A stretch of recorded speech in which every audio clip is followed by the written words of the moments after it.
ప్రతిపక్ష హోదా అనేది కోర్టు తీర్పులు సభా సంప్రదాయాల ప్రకారం నిర్ణయిస్తామని ఈ విషయంలో సభాపతి నిర్ణయమే ఫైనల్ అన్నారు ఏపీ శాసనసభ స్పీకర్ అయ్యన్న పాత్రుడు. ప్రతిపక్ష హోదాపై జగన్ తప్పుడు ప్రచారం చేస్తున్నారని అన్నారు. 24/6/2024 తేదీన నాకు ఒక లేఖ రాశారండి.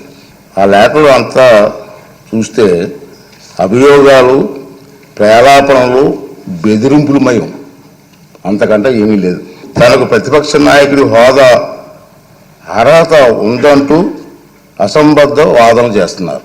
కానీ ఆ లేఖలో ఎలాంటి ప్రత్యేక అభ్యర్థన లేదన్న విషయాన్ని మీరందరూ గమనించాలి. జగన్మోహన్ రెడ్డి గారు ఆంధ్రప్రదేశ్ హైకోర్టుని ఆశ్రయించారు. హైకోర్టు కూడా వెళ్ళారు.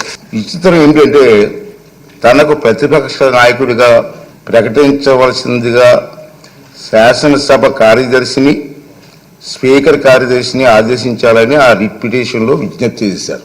ఈ అంశంపై జగన్మోహన్ రెడ్డి గారు ఇంకా వారి పార్టీ నాయకులు చేస్తున్నటువంటి పలు వ్యాఖ్యలు నా దృష్టికి వచ్చాయి. మీరు కూడా టీవీలో చూస్తూనే ఉన్నారు.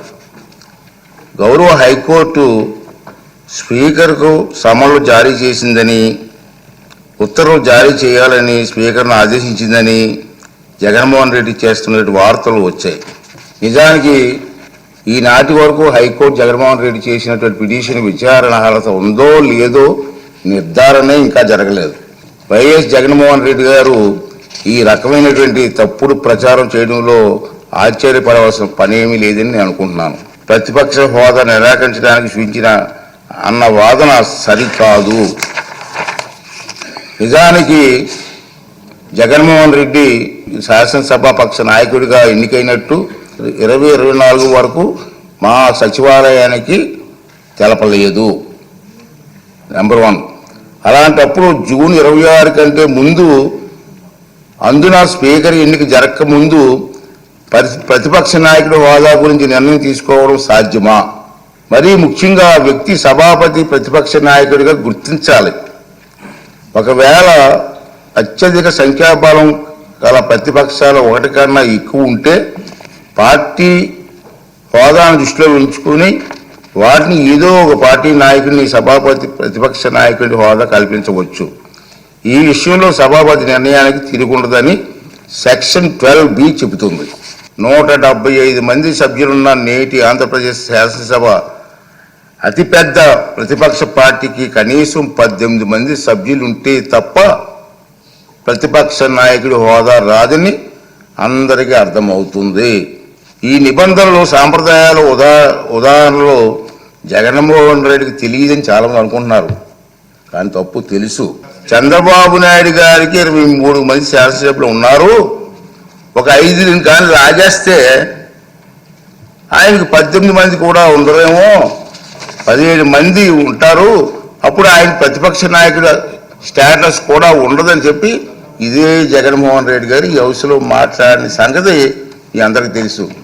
మరి ప్రతిపక్ష నాయకుడిగా గుర్తింపు పొందాలంటే సభలో కనీసం 10% సంఖ్యాబలం ఉండాలన్నది నిబంధన గురించి ఆయనకి స్పష్టంగా తెలుసునని సభాముఖంగా ఆయన చెప్పిన ప్రసంగం రుజువు చేస్తుంది.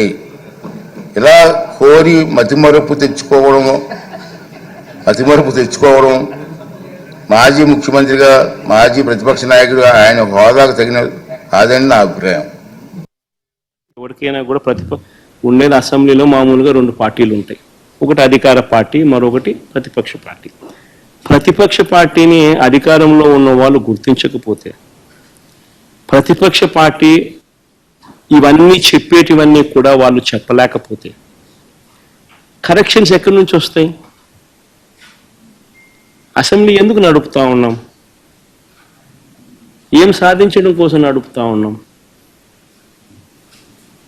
ఎవరు కూడా నీకు వ్యతిరేకంగా మాట్లాడకూడదు, ఎవరు కూడా నీకు వ్యతిరేకంగా చెప్పకూడదు.